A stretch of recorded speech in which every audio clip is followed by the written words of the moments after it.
What is going on, guys? Pixel King here. I am super excited because I'm bringing you episode 2 of E3 2015 reactions. In this episode, we're going to be covering Dishonored 2, Fallout 4, For Honor, and Mass Effect and Andromeda. So a lot to cover in this episode, so we're going to kick it right off with Dishonored 2. So this was shown at Bethesda's conference. Super badass. I was not expecting there to ever be a sequel to Dishonored 2. I didn't hear any rumors at all that it was going to be E3, so it took me by surprise. The CG trailer looks super badass. Now, it showed off Emily Caldwell, I think. I think that's her name. Don't quote me on that. But she was the little girl from the original Dishonored.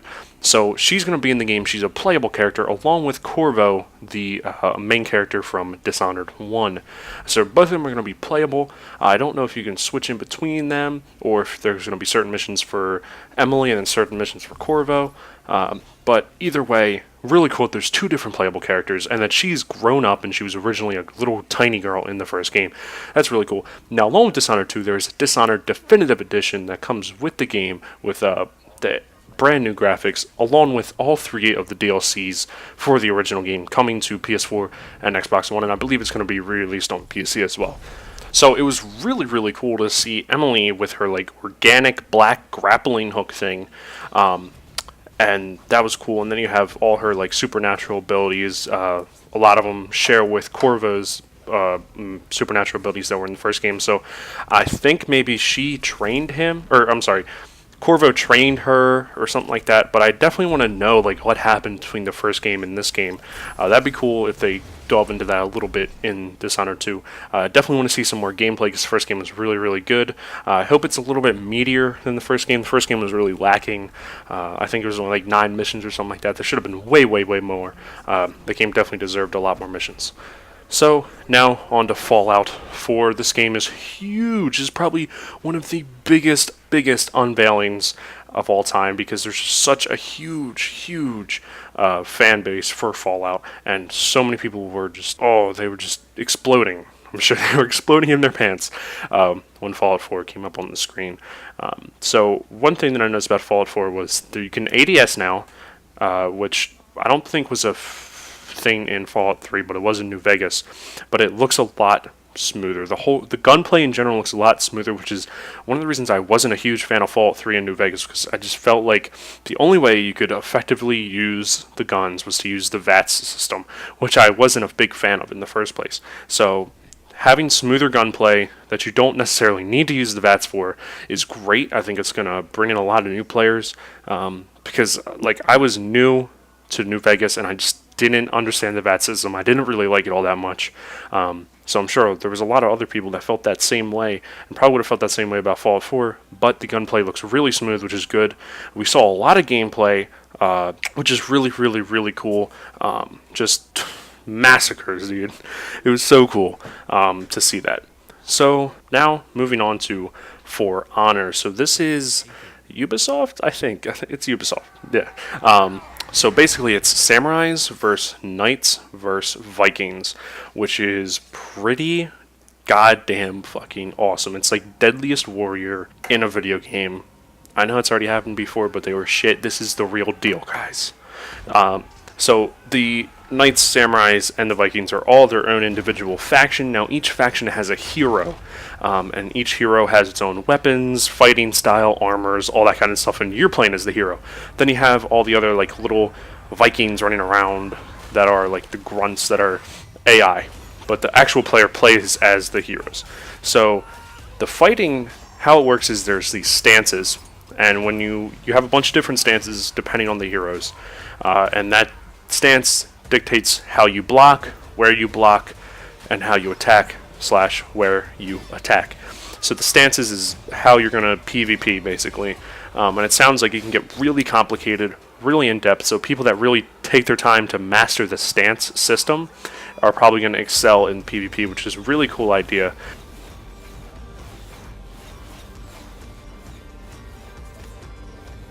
And then they also announced that there will be a single-player campaign, there will be multiplayer, obviously, and there will be split-screen multiplayer. And you can also play offline with bots in multiplayer settings. So if you're not that good at PvP and you want to kind of train, get used to the stance system or whatever, you can play against bots, which is fucking awesome. Awesome, awesome, awesome. The single player sounds cool.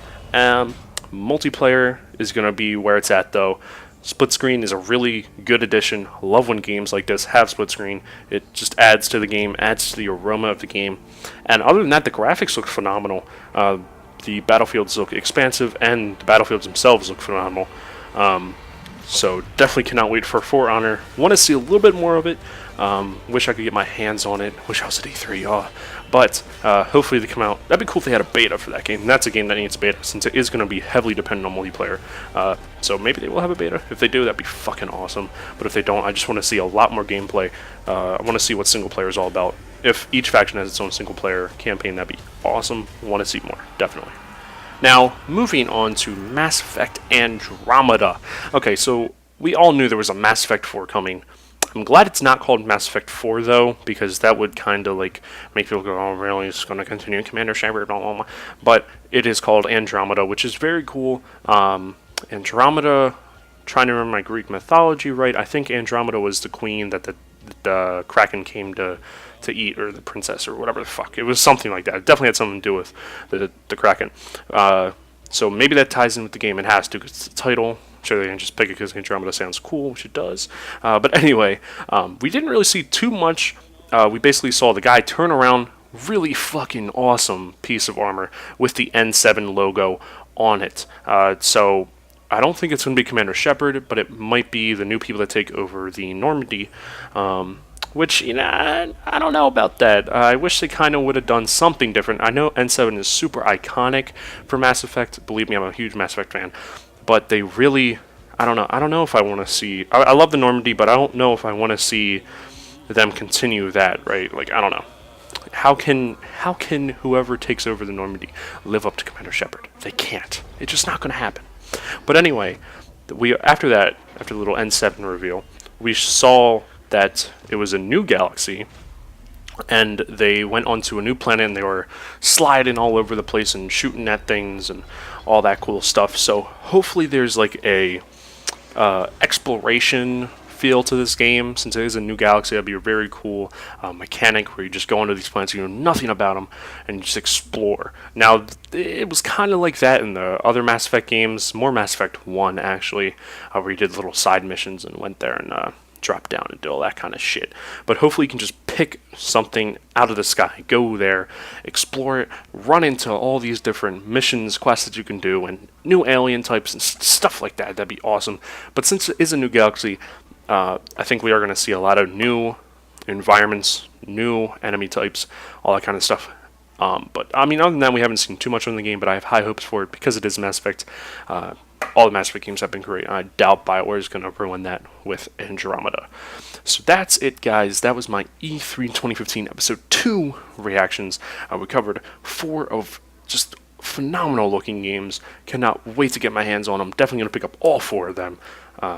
And as always, guys, leave a like, comment down below what you thought of these 4 games, and what you thought of E3 as a whole. Also, hit that subscribe button for more E3 content and awesome videos to come in the future. And I'll see you guys later.